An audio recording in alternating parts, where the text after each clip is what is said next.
Welcome to Dentology, the Business of Dentistry podcast. In this podcast, we delve into the non-clinical aspects of dentistry with inspirational guests from across the profession. You will hear incredible life stories, pick up valuable business tips and be entertained. I'm Andy Acton and I'm joined by my co-host, Chris Drevens. I think that resilience was the thing that came out for me chatting to Moonis today. I mean, it's even going back to when he went to dental school and he had to get on a train for 32 hours. Yeah. I mean, if you overlay that with a lot of people that we know of, that would be like something they wouldn't even consider. And also that's at the beginning. That great kind of his whole approach to life, and it's not a work thing, but that kind of desire to collaborate and give to people. Yeah. And what's lovely is it's all being paid back. You know, he's having a great career. He's working with some incredible people. He's putting himself out and about, but in a really selfless way. Yeah. You know, there's no kind of agenda behind it. Yeah. It's just because he feels it's the right thing to do. And it's another one is, as we say, it's quite often in these stories. Yeah, these guys who aren't particularly well known and they're just going about the stuff, but yet another experience of there's a failure in there. Yeah. And out of that failure and adversity produces great strength to where they are. Yeah. It's fascinating. No, is a real character. And whilst it might be that some people might not have heard of Moonis, he's quietly working away with dental tubules and the BAC, and he's got his practices. And I don't doubt, I think over the next sort of 15, 20 years, he's going to be somebody people who's right there at the front leading the profession. Definitely. No, it's really good. Really lovely chat. Guy. Really nice. Very nice guy. So here we are again. Another one. Me and you sitting down. Yeah. Another wonderful guest to talk to and find about their life experience. Can't wait. So today we are over the moon, absolutely over the moon. We're joined by Moonis Iqbal, and Moonis is a dentist, also the principal of 2 dental practices, passionate about Bollywood and also known as the Bollywood dentist, and a very, very kind soul. He's a very, very nice man. Welcome, Moonis. How are you doing? Good morning, guys. Thank you so much for giving me this wonderful opportunity. I'm really very thankful. I'm really very nice honored to see to you. be Thanks around for here. Coming on. Yeah, nice to see you guys again. We're very grateful to you. We know you're, well, just by virtue of the introduction, you're clearly a busy guy. So making the time for us, we're grateful. Yeah, definitely. No, it's always for you guys. It's been a real pleasure. Not at all. So just before we start, Moonis, and we kind of get into your dental career, that's kind of the interesting bit for our audience. What things from your teenage years have shaped who you are today? Yeah, what are those things in your youth that really sort of stick with you today? So thank you. That's really very crucial question to get you into the insight. So I grew up in India. My early education, my school, university, colleges all come from India. And I am born and brought up in a very sort of joint family. So that means my father, their brother, their sisters, their kids, they all used to live in the same house at that time. So it's like almost 30, 35 people living in the same house when I'm growing up. Wow. So you can see that sort of community and that sort of sharing thing comes from that side, that we're not from very rich family to come with this very middle class and average, but we've been raised well. So we've been told all the right things when growing up. Your values, your family values, look after your family, look after your brothers, sisters, look after your cousins, and then to go further ahead and then see, have a good education. I mean, my dad always stressed on education. He never accumulated any wealth in his lifetime, but his wealth is his values or whatever ethos he stand for, or whatever values he stand for. And same he instilled in me and my brothers and all as well. So I think that was a very crucial part when I realized so early in my life the importance of sharing the things with people, staying in a community to help each other, and not to be more selfish about yourself. I mean, they're great values to start off with. It's really interesting hearing you talk about, education is wealth. Education's so important, isn't it? That I think quite often when you live in a country, and I've lived in England all my life, where education is just part of the system. It's not something that I guess gets valued in the same way. To hear you say that kind of education was something that was to be really cherished and appreciated and valued. That's a great start point in life, isn't it? Particularly with the career you chose that requires ongoing education. Yeah, it's a very very competitive world out there, and it's much difference and I'm just jumping it a little bit. But when I moved to the UK first time, and I was at that time was youth, I was speaking to my cousins and their friends and all. They are in the young, they are in the youth as well, and I saw there's such a difference between the mindset in the people there Mm. and the mindset of the people when they're growing up here. So I mean, we were so focused that what we're going to do in our future, what our career will be like, how we earning our living, what profession we will be in. That was the whole chat in our circle, our friend circle, everywhere we sit, always constantly thinking about what's our Mm. career will be like, where we'll be 5 years later. And here's more people more talking about what holidays they've been to last year. Have you been to Thailand? Have you been to Australia? Yeah. They were upset about they missed the new PlayStation game or something. Oh, I'm really upset today. I'm stressed. I said, why? Oh, dude, this was such a good deal going on. I missed it. And I said, really? You upset about that? So there's quite a bit contrast when you compare the things, but that's what it is. I mean, you have to make the best of, or and you have to adopt to the things as well. I can't keep going on Yeah, back no, and back and absolutely, things. Yeah, absolutely. So, I was going to ask, what you mentioned you had some brothers, I think, there, Moonis. What did they become? Have they yeah. gone to, they So obviously you all did education. So any more dentists in the family or? yeah, one of my cousins is dentist as well. She and after I sorted my things out, exams and all. Uh, she also I gave she came and stayed with me. She did all the dental exams. Now she's working as associate in Birmingham as well. Uh-huh. And my other two younger brothers, one of youngest one is here as well. I mean, and he must have met in the dental tubules. Thank Padrov, he's working with tubules now uh, in marketing and social side of the events. mm, And other one is in Pune near Bombay. He's also working for a software company. And my touch wood, I mean, very happy and very proud to say that all of my cousins have done well. A couple of them are in America. One is working from Microsoft. They've all been visiting me nowadays very often. So yeah, so those oh things wow, so you're well haven't spread been out. wasted. Yeah. Yeah, Mm, yeah. So I mean, the kind of background we started say 20, 30 years back, and then yeah, now where we all are is very very very very different, mm, and I think they all did very well. yeah, And so yeah, so but that's what I realized that when at that time I mean, as I said, my family they're not into be like putting the money. They never put that thing in mind. I wish they could have instilled some sort of finance sensibility to us. uh, yeah, yeah. but but again, that's why I always say my dad that he was the most successful failure I have seen in my life. Mm. Yeah, yeah.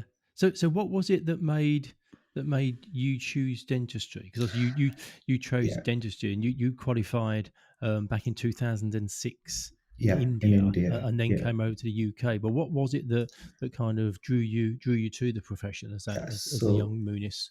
So the story behind that is that uh, I was supposed to do the medicine, and that's Right. not. I mean, if you speak to most of the overseas dentists, they have pretty much similar background because in India it works in a way that you go on the common entrance exams, and if you got higher grades you go for medicine, if you got a lower grades you go on dentistry, then you go pharmacy, and then go veterinary. It works in that order. Oh, so you right. have so you have two choices, either to take what you get on that year, or you Yeah. drop 1 year and wait for the next year and resit that exam, because that's like all India exam. So one of my uncle, my father's eldest brother, he is settled in UK, in Wales, South Wales. He's a GP in South Wales, and he always had a very big influence on me when I'm growing up. Seeing him that he settled in UK, that's where I'm supposed to do. So I always compare the life of my dad was a doctor as well. He was a Right. Oh wow. but his problem was that he runs a charitable hospital all his lifetime. So Mm. on the hospital it says like charitable trust. So that means he won't charge many people for that. And then because the practice was not good, he has to move to other business of medicines and medical pharmacies as well. So I've always had the choice which life I want to go with. So I want to make a good balance of both the things, to take the values of my dad and do it lifestyle of my uncle. Mm. So I went to sit on this and entrance exam, but yeah, on the first year I haven't got that grade. So I missed my medicine for 1.5 marks. So Oh.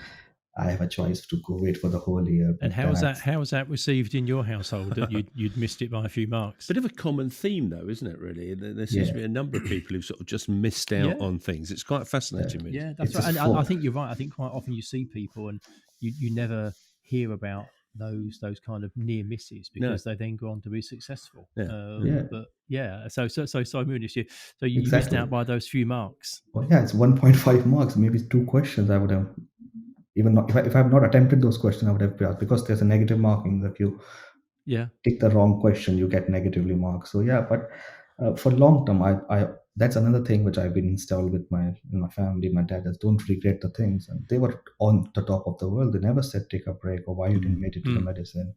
They said that's fine. It's almost worse, isn't it, missing by 1.5 marks, because you sort of be better off missing by 15. Yes, 15 exactly. 1.5 is like, oh man, if only I'd have done so and so. That close, you were that close. It's always like that. That the last minute equalizers which hurt you more than the 5-0. 5-0 you either want to really fail rather than just fail, because then you think, perhaps if I'd just done this or done that or whatever. As you can tell, that's a man speaking from experience. I prefer to fail on some things disastrously rather than almost pass, but not quite. Get t-shirts made up, fail big. Yeah. If you're going to get failed, do it properly. Yeah, that's a problem. We don't know even fail properly nowadays. Exactly. So dentistry was your chosen path. And what was your experience at dental school like in India? Yeah, so I was lucky to a very good university. I mean, they're very strict. They're very strict with their kind of education, and and it was in South India, so I have to travel. Same thing. I think Sandeep mentioned in his podcast that journey from my place to that is 32 hours by train to university. So it's not like I can come on the weekends or like that. It's like it's very. You have to be starting. How long was that journey, Moonis? Sorry, it's 32 hours by train. Wow, 32 hours, so a day and a half, and then to take the bus again. So it will take me almost 1.5 to 2 days to reach to my university from my place. It's crazy, isn't it? When you think of the size of the UK, you put that into context. I was going to say, exactly. You couldn't actually take a train journey for 32 hours. I'm sure you could if you took a real sleeper train and or it got delayed. There was a strike. Wow, a really remarkable journey. And at that time, you must imagine the Indian trains at that time, because we don't. As a student, we're not going any air conditioners or any of the AC coaches or to fly. We have the option to just go to general sleeper class, and we enjoyed that. I mean, I had a really good fun traveling that way. All my friends just pushing the bag where you get a place, you just sit on the floor or whatever. I mean, I wouldn't complain. It was a really good time in the university as well.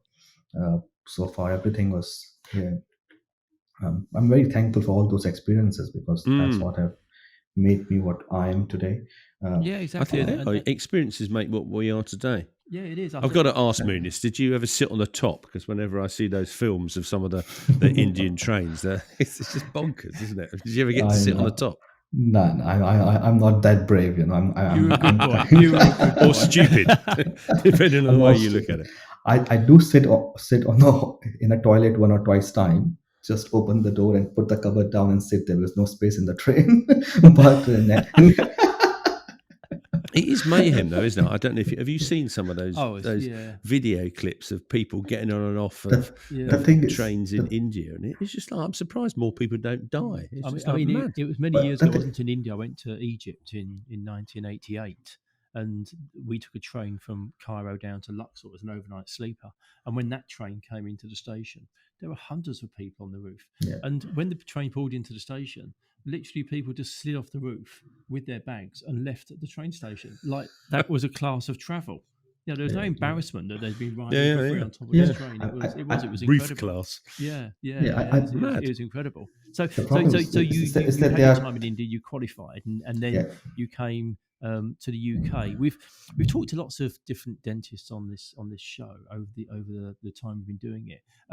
And some of them kind of had, really positive. Some of them had challenging experiences when they come to the UK. What was your experience like when you arrived? Were you supported? Did you feel welcome? Yes. And the first couple of months like? And why? Yeah. What made you sort of think, I'll tell you what, I'll go to Britain? Yeah, so I mean, when I was graduating during my final year of dentistry, I made up my mind that I do need to.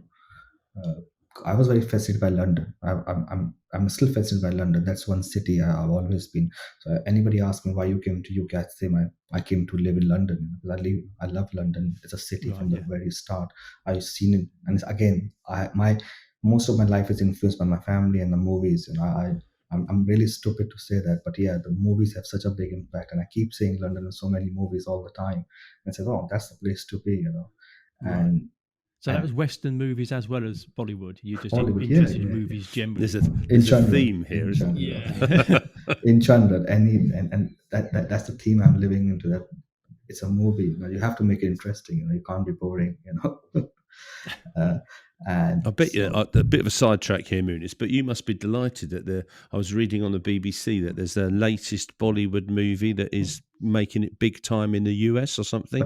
Pathan, that was Triple R who won that Golden Globe as well. Yeah, I mean, it's amazing. I just posted the video that the director of that movie speaking to James Cameron for 10 minutes on just one of the movie groups on Facebook, I think yesterday. Fabulous. Probably. Yeah. Fabulous. So I mean, and also I've seen my uncle, and my uncle always said that, come to UK, dentistry is very good. Because that was, I was talking about the year 2004 and 5. Before that, all UDA contract thing came into place. And at that time, dentistry was very free flow. I have a couple of my seniors who've been moved to UK during that time, and they all were very appreciative of the outcome. There's a good life for dentists here. And then, so I have a choice either to go for postgraduate in India or to come here. So I prefer to come here. And it was good. I mean, I've been, for my first couple of years in UK, was amazing. I've been very welcomed with my cousin, with their friends, and of course, finance side was a bit tight, but again, I was very, very, very lucky, very fortunate to have that year, to have that support from my family side at that time, and things were not bad at all. But yeah, obviously, everything takes time. So the people I moved from to UK with my friends and all at that time, 2005 and 6 and 7, we're talking about. So they all managed to get past their exams by 2008 or 9, and maximum by 2010. But I just got, since then, all issues started happening with my stuff, with the exams, with my visa. I tried to apply for 2 years of working visa at that time. It got rejected. Some stupid mistake by someone in the college in India, whom I have to write on the document that I'm coming to UK. So I have to give the document saying that I'm moving, I'm going on a holiday, I'm taking a leave from the college and going to UK and coming back and joining it. That lady didn't know it. When they called to confirm, she said on the phone that, oh no, Dr. Moonis has left for the UK. He left India to UK. So they put me on the charge that I provide some false documentation for the visa, and they said you are banned to enter the UK for next 10 years. That's 2008 we're talking about. I have done 2 parts of my dentistry exam. My last part, clinical part, was left in 2008. I booked that exam, paid the fees around 2,200 at that time to the Eastman. And I was with all my luggage and everything in Delhi, just waiting for my visa. I didn't arrive for 1 month, and just before a week before the exam, I received this letter. That was a shock, because I've done all my part 1, part 2, and I did my King's exams, my vivas and everything. Just last part left, and then so I have to go back to the college, and I didn't realize that until that's what happened. So I fought that decision with the court case. So then I have my uncle from the UK asked to move the case to UK. So they have a hearing in Cardiff in 2009, and then I got the visa saying that they reversed their decision. My point was that you cannot ask just a reception on the phone. You have to obey the letter of the dean, because on my documents the letter from the dean of the university. That's where things are. So it wasn't easy for you at all. Moonis, if you could just speak up a bit, that would be really helpful. Move closer to the microphone. That would really help us. Yeah. So and over what period of time did this take? So I went to India 2007 to apply for my visa for 2 years for a working visa. Yeah. my exam was supposed to be in 2007 December, 18th of November 2007. Right. And then I got a decision from them in October 2007. At the same time, I had a bit of a back injury as well. I crashed my motorbike in Delhi, and both the things happening simultaneously. And then I receiving this letter saying that you're not allowed to go to enter the UK for next 10 years because you submitted some false documentation. Uh, and then I find out that it's just a silly mistake by one of the reception. So I took it to the court because I cannot let my all hard works, what I've done for last 2 years in passing so many exams, staying in UK. And that court case was gone to in Cardiff. Luckily, my uncle was here. He helped with that. I won the case. I won the right to apply again for the same visa. Right. Flip. So I came back in 2009 again, 2009 January. By the time I came back, they've changed the exam. So there was an IQE exam, which I started. I've given 2 parts on that. They have changed it to ORE exam now. There's a different exam pattern. They offered me one transition phase exam, but I missed that as well because after court decision, it took 6 months for them to process my visa. So I have to start from the scratch again in 2009. All the exams which I have done from 2006 till 2007, all 2-3-part exams. Wow. I'll tell you what, Moonis, it's a real lesson in resilience, isn't it? Yeah. Because I'm sure there's a lot of people that would have kind of tried and it not worked out and given up or whatever. But the fact that you just kept revisiting it and pushing. The easy route would have said, actually, it's obviously not meant to be. Yeah. I'll just back off. That's it, and pack it in, as opposed to doing what you did, which is really kind of dig deep and keep pushing because it's something that you wanted so bad. I think there's a great lesson in there. It kept getting worse and worse after that. That was just a start. I'm telling. 2009, I came back again. Then I joined a dental nurse on the dental nursing course because I wanted to support myself. I cannot live on the funds of my uncle and all the time. So I did my NEBDN exam. I registered as a dental nurse. I started working for Temp Dent agency in central London for dental nursing. So I did that nursing for 2.5 years in central London. Exam side by side, my exam thing was going on as well. But because all of my friends, they all have passed the exams. They all have been by the time working as associate. So it's very big transition phase for me at that time to do those exams. And it took me finally, I passed in 2015. It took me a good 6-7 years since then. I passed on my last attempt. I'll come to that story a bit later. So I started nursing. I don't want to go on about that just to cut short the thing. So basically, I started, then they start the new exam called LDS in 2010. I'm one of the first people to apply for that exam. So I did that exam part 1. I set for part 2. And I thought, all my struggles going to end in 6 months. It's a good blessing. So 2010, I gave both the parts. Then suddenly GDC gave the decision saying that they're not recognizing that LDS exam in that year. So all 34 or 40 people who gave that exam, our results were withheld. And we were not allowed to sit in the ORD until the decision has been final. So again, the thing got dragged. And then, so then I thought, and then the nursing it's just hand-to-mouth thing, living in London and just supporting. So I applied for, and my visa was finishing in 2 years. So I applied for clinical attachment in one of the hospitals in Preston. So I'd go there. I was working in Maxfax. So I moved to Preston to live there for 1 year in Lancashire. But again, they don't have the job post. They want me to work as an attachment. As a favor, they did the visa for me, and I have to go in attachment, do all the stuff what SHOs like senior house officers do in Maxfax Hospital, but not getting paid for that. They're just giving me accommodation. I live with that. And then I'm just going through it quickly. I don't want to go on about the thing. So then I got married in 2011. Again, I got a daughter in 2012. But I was not working well. I was still doing attachments and nursing on the side by side. They were not proud of the things what I'm doing.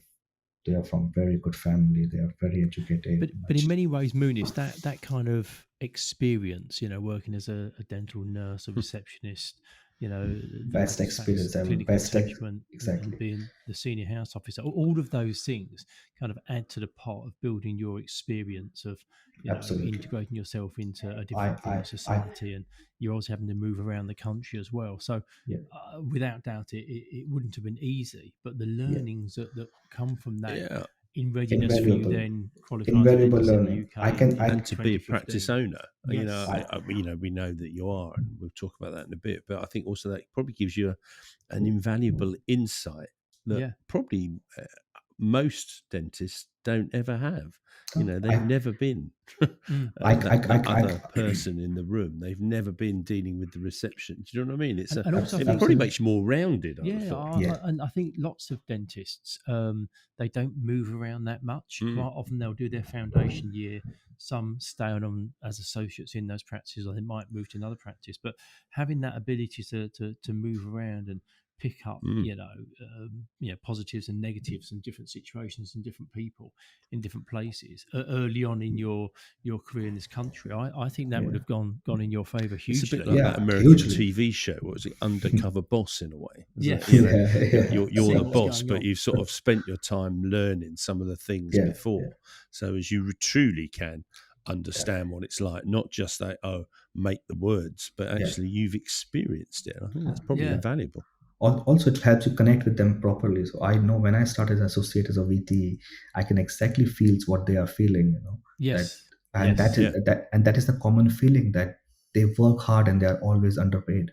I can see that feeling. So now when I'm as a principal, as a practice owner, I know how to treat them, or what kind of treatment they deserve.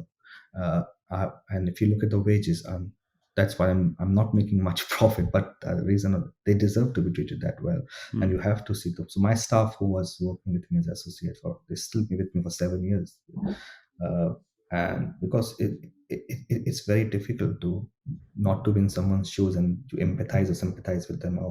No, you can't unless you have lived that life yourself. You know how it is. That's a really good point, Moonis. I think, I think the fact that you've seen what Chris said, you've seen that other side, will make you a very considerate and caring principal. And on that point, so you worked for a period of time as an associate, and then made the bold decision to get into practice ownership. And you've now got 2 practices, haven't you? You've got Smil in Kent and Smil Dental Care over in Essex. And I know you like the African proverb, alone you can go fast, but together you can go far. I had on my list to say that as well. I love the phrase as well. So you got into practice ownership, collaborating with others. Is that right? How did that come about? And what's that sort of process been like? So what happened during the lockdown time? I mean, I had all the big incidents in my life, I always come out with touch with something to go forward to and learn about it. If you don't learn it from it, then it doesn't have any impact on me. So the lockdown have a very deep thing. Just before lockdown, I was about to buy my first own house, and it was in the February time. It just the deal didn't went through, and the same thing happened with that. I don't have that much good understanding of the finance side and business side of the things. So I always wanted to be associate with the people who can help me with. I mean, that's the one lesson I've learned earlier during all the courses and webinars, that you cannot do everything by yourself. You can't wear all the hats together. If you're good with clinical, get someone to do the business for you. If you are good with the business, get someone to do clinical side for you. So that just makes life easy. And I think that as a tip for people, that kind of, I'll come for the business. But there's other people around you that can do the bits you're not good at, so that you focus on the bit. I think Chris often says, you can make a strength stronger, but you can't turn a weakness into a strength. So if it's something you're not good at, don't try and force yourself to be good at it. If there's somebody else out there that could take that role for you, don't run away from your weaknesses. Don't focus on your strengths. Yes, because if you keep digging into your weaknesses again and again, after a certain age you cannot learn few things. You have to accept that is my weakness, and I have to play. It will never be a strength. No, it will just be less weak. But then concentrate on what you're good at. Exactly. So true. So that's how this thing comes up. So I was always interested in starting a squat practice first, because of all these webinars and everything. So I was looking. Media helped me a lot. I have to give it to him. And I always, whenever I meet him, that's first his webinars, what his series he learned during that lockdown. So I followed all those principles. So luckily I got my other business partners who are with me, working as associate in my other group of practices. So they collaborated with me. So we started looking for the location for a squat practice during the lockdown. So we went out to see quite a few locations where we can start. So at that time, the business was shutting down. So it's quite rundown places. So after some initial search and all, we found this unit in the outlet center. It was like good running outlet center in Chatham. And then we found that quite a lot of empty units in that. And then we approached the guys. I'm just going through a bit quickly with that because it's a long journey for at that time as well. So we found the unit, we start the negotiations and everything. So at that time, touchwood, I know quite a few people in dentistry before that. So because I finally passed in 2015 and then I did my VT 2016. During the whole year, I did all the courses that I need to be just working like 6 days in a week. In the mornings, I work as a VT or as associate. Evening, I joined that emergency dentistry thing in the Canterbury Hospital. So I used to do that as well, anyways. So I have managed to make quite a good contacts at that time. I've seen a few practices, core practices during the lockdown. I visited them. So I have an idea in my head that what I'm exactly looking at. So we found a unit of this 2,600 square feet. It's a 2 units we combined together. We approached the finance banks and everything, but it didn't go through. So the bank refused to do any funding after the lockdown, saying that squat is a very risky project and all. We did work hard for 2 months on that project, doing every single thing from business plan to and it's hard, isn't it? Because in some ways, flow. your timing was good because obviously there's lots of available space, and you know, landlords were desperate to get tenants in. But the flip side to that is that the banks at the time were being very cautious in terms, and particularly for new type practices. So like I say, what you kind of get with one hand, you lose with the other. Exactly. Same time, that very good friend of mine, Romit, he helped me a lot during my study days and all. He came up with the offer of this private practice on sale in Essex. The dentist was retiring and he wants to do sales. So at that time, my squat was not working out. So I said, okay, that's fine. Let's do that. So we together went to see the practice. We liked it. It's a very nice area. It's kind of small family practice, 2 surgery practice. We bought that one as a private practice at that time. All the paperwork started. Now, during that we're talking about just after lockdown, 2020 December time, then now the January came, and then suddenly, so before that, I took some loan for my education of my youngest brother, who's working with Tibus now. I took that loan for him. He's doing some masters in Madrid, so I took a loan from Bremer Finance Company, and then the loan was finishing January, so the guy just came to say thank you and all this signing of the final bits and pieces. And just he mentioned what you up to nowadays. So I just randomly mentioned, I was supposed to start a squat practice, but the project is dead for 2 months now because he said, I'll finance you, Moonis. So you sure? It's a big investment. You're looking around 400, 500,000. I said, yeah, we can do that for you. And that's how it come in place. I mean, out of nowhere, when the whole thing was shut down. So that's another tip I want to give, that don't give up. You know, whenever you get a chance, if you thought about something, if you're dreaming big, then do make sure that you give your 120% to achieve that. You never know when the thing comes. You know, there's no good or right. There's no right time for anything. You know, if it's your time, it's your time. Do and make most of it. You know? Oh, completely. And that message about not giving up, I think, is massive. And I think you're a great example of that.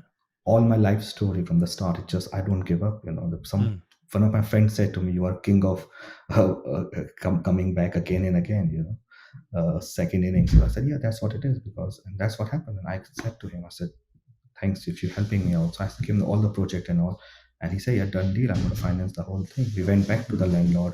We negotiated a good deal of almost 2 years of rent free. And then the squat practice start thing. But again, because we were very new in that, I again try to do the tip that please take advice from the people who have done that before. There are a lot of good, kind people like Andy, Chris, you guys, and others, Mayday, who help you with the whole through. Please do not hesitate to ask for help and advice. That's how you build your relation. That's how you build your community.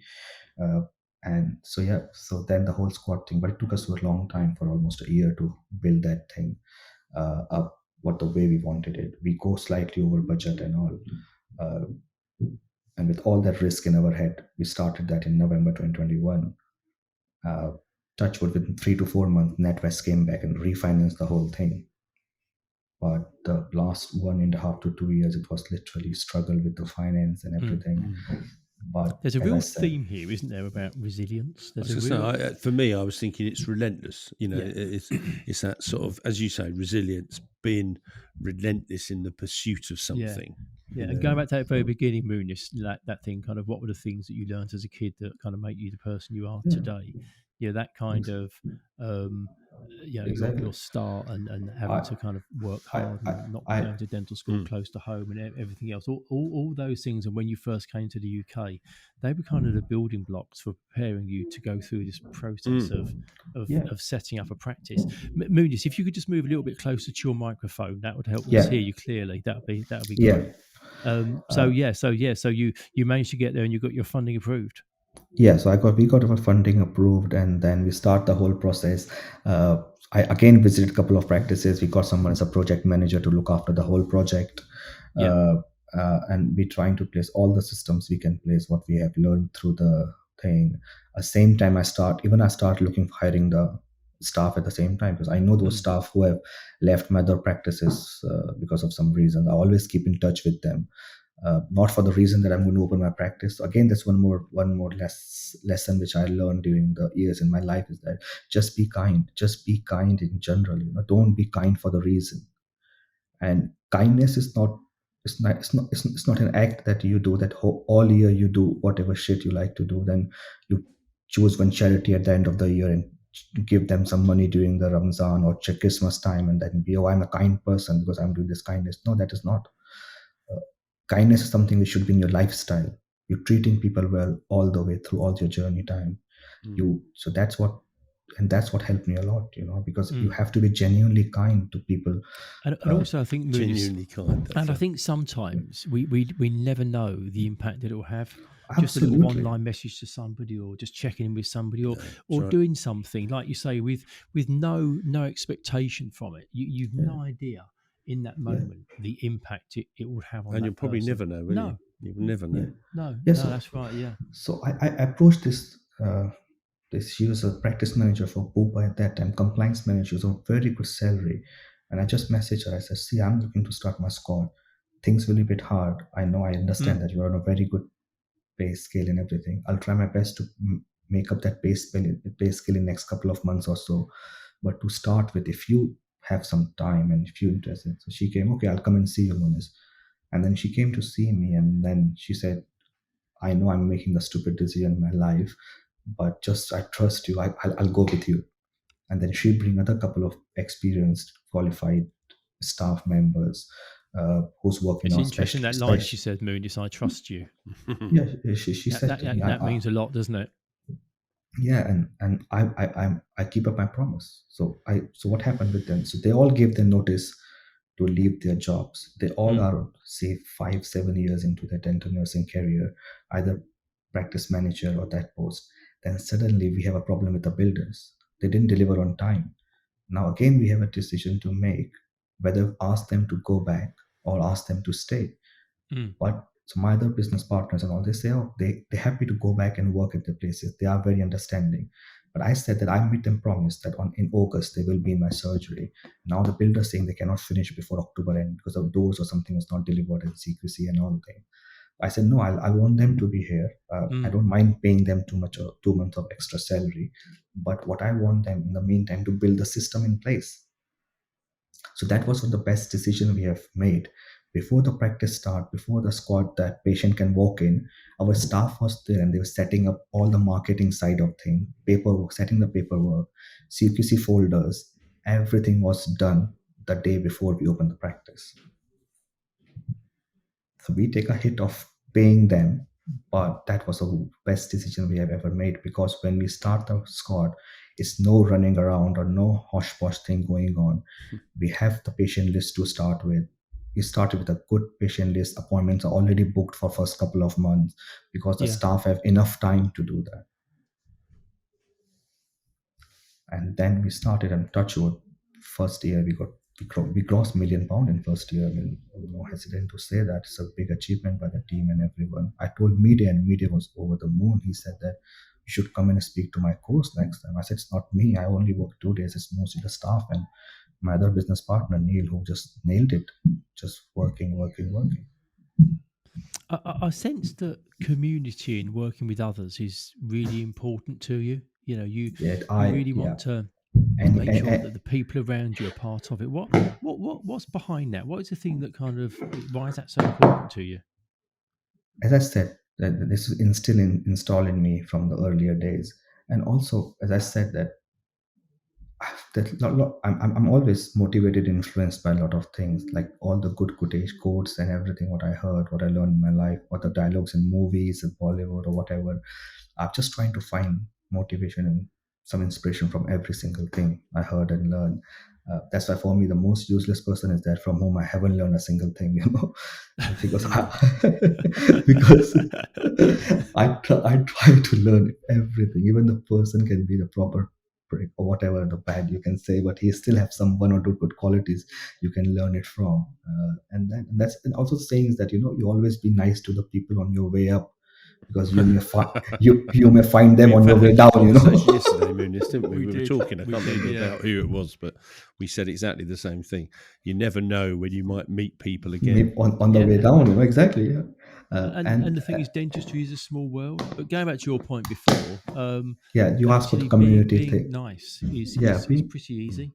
Yeah, and I think also you can disagree well. Does that make sense? Yeah, if you can disagree well, you don't have to get all stroppy and fall out about it. Everyone's entitled to an opinion, and if theirs isn't the same as yours, then you can just, as long as you just can disagree well. I think if you only had people around you that agreed with everything you said, you probably need more friends. Yeah, don't you? If you become Hitler. Well, yeah. But isn't it? It's healthy to have people chiming in with other ideas and opinions around you, because it helps you move forward. What's that? Emperor's New Clothes, isn't it? That great fairy tale or whatever it was. Fairy tale, yeah.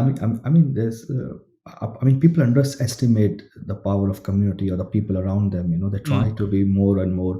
I don't know why they just try to take everything on their own personal egos and everything, want to do everything by themselves, giving credit to themselves, doing by themselves, for themselves. What's the point? What's the point? It doesn't matter how much better dentist you are, how much big house, how much big car you have. Someone down the road have those things bigger than you and better than you. There's you cannot make that competition for you saying others and competing with them. Rather than, if you try to grow with them, make the friends, make the life easier for you, just be your own competition. I see myself what I was doing last year, how I was last year. If I'm even a slightest better than last year, I think I did well. That's how see I with the people as well. And I just one of my quotes is from the lot of things you heard this quote, and my dad used to say very young, taking us to school and all that God has made people and things for two different reasons. He has made people to love and things to use. But the problem starts happening when we start loving the things and using the people. Yeah. And I think that thing you said, Min, is about if you hold a mirror up to yourself and try and beat yourself and improve yourself, suddenly the competition and lots of those external forces kind of fade away, don't they? Because the person you're really trying to beat is yourself. You're trying to improve as an individual, which then means that you end up with a better life as a result of that. Yeah, trust me. If I hold the mirror, I have 105 things to improve in myself. So I can't go out and pointing, slapping the people about, oh, they don't do this right, they don't do this right. If I'm doing it right, then only I have all the right to say to others. And that's what I learn a lot. There's one more thing which I feel around the world nowadays, today, even in dentistry as well, that when we were growing up, we are kind in the, what you say, we are in the life. We are in the life of the followers. We follow someone. We following Gandhi, Churchill, or Marx. Now we are in the age of leaders. Everybody around you is a leader or entrepreneur or doing something in life. So now you don't know whom to follow, because everybody wants to be leader themselves now. And that's what I realized, that before you have a conversation, you say people, oh, this guy has done so much good in life, I'm looking for this person. Now I speak to the people and everybody is a leader now. Everybody is a speaker, leader. It's very hard to find the people. That's why I respect you, Andy, Chris, and a few of them whom I met, my mentor, like Dhruv Shah, for my clinical thing, my Chris Orr, Anoop, many other guy whom I used to look forward to. So you have to have the importance of your mentor in your life. That's another reason, lesson which I thought I would share, that you have to have some mentor or someone who guide you, or you look forward to talking to when you have questions. But just make sure that you've got a right mentor in your life.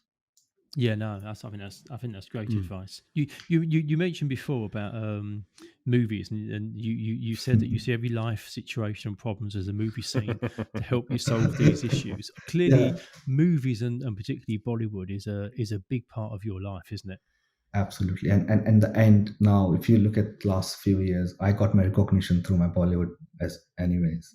I tried my dentistry for 5 years. Yeah, my friends knows me. I have a big social circle. We're trying Bollywood for 6 months, and hell, how half of the people know me now. So for me, it paid off, and I genuinely, it's like when I wake up in the morning, people check their WhatsApp or Instagram, whatever. I just check my Bollywood news, or I check my movie news, what new coming today, or what's happening, or the critics saying about this and that. And yeah, and I grab a lot of things from their movies, and people think me crazy. Even in the story, when I got married on my first night to my ex-wife, we were having this conversation, and she said, "Oh, all those things." And I said to her, "Oh, see, I'm never going to lie and cheat on you in my life. Only time I can lie if something comes to movie. If I went to somewhere on my own, I've disappeared for 3 hours, and I was not with other women. I must be watching a movie which you don't want to watch." And that's true. It do happens. I do go away a lot of time just on my own. Sometimes on my own as well. You'll have Watch to the write movies. one, Moonis. I am in the Moonis the process. movie or something. I'm in The the process dentist, actually. the Bollywood dentist or something. Yeah, I'm looking for six part mini series actually. That's why I'm trying to do all these fun activities. That if somebody else watches, it's not be a boring documentary. It should be some fun watch. Wow, That's great. I think you have a great outlook on life. I think, Miz. I think your style and as a collaborator, I think a lot Yeah, of well, people that can learn a and huge amount from how you go about it. You know, that's you seem to be richer yeah. as a result of that as an approach in Oh, that's life. very kind. That's another thing. After lockdown, I come up. When I was in lockdown, I just realized that what if really this happens like that? It's never world is never going to open again. What will happen and all those things. I was Mm, thinking of the movie kind of things as well. And I said, okay, so next for 2 years, I'm going to attend every single dental event, every single social invitation. I'm not going to refuse any friend's housewarming party to marriage or whatever is happening.